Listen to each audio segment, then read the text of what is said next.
Welcome, this is TTRPG, a channel where we look at all things to do with tabletop roleplay games.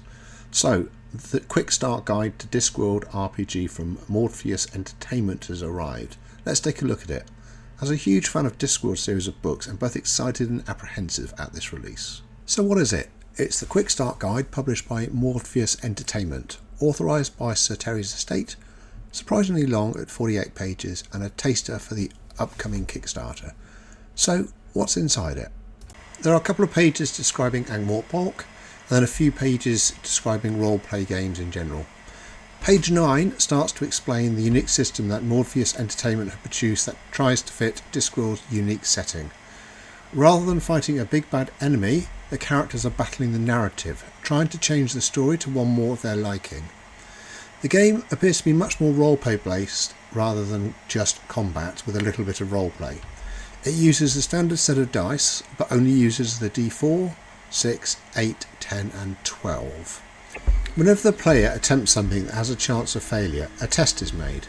Depending on what they are attempting, the game's master will decide the difficulty of this test. If it should be easy, then the player rolls a d10 or a d12. If it will be hard, the player will roll a d4 or a d6.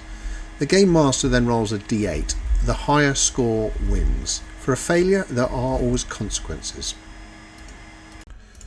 Interestingly, there are no separate rules for combat, which just makes sense, as in the books, combat is usually mostly skipped over. In fact, when we get to look at the pre-generated character sheets, there are no concept of hit points even. Also in the books, there is a brilliant saying, 1 in a million chances crop up 9 times out of 10. This is covered in the game at the GM's discretion. No roll is needed if the plan is so outlandish that it might just work. However, these should be very few and far between. The character sheet looks very different to most RPG games. For a start, the only numbers on it are for luck. Each character starts with 4 luck and can use luck points to either help another character with a roll or to lessen the effect of a failed roll. Literally everything else on the character sheet is a trait. A trait is neither good or bad in itself, but can be good or bad depending on how it is used. For example, a troll is large and imposing but not very stealthy. So if a player wanted to intimidate, the trait of large would be a good thing, but a bad thing if they were trying to be sneaky or stealthily. As the game goes on, extra traits, both good and bad, are added to the character sheets. The second half of the Quick Start Guide is a short adventure covering around 18 pages. It features mostly new NPCs, but does feature Lady Sybil and Commander Vimes. Supreme Commander. Apologies, Supreme Commander Vimes, along with my favourite character, Captain Anuga. There are 5 pre-generated character sheets: a zombie, an Igorina, a troll, a dwarf and a gargoyle. So what's it like to play?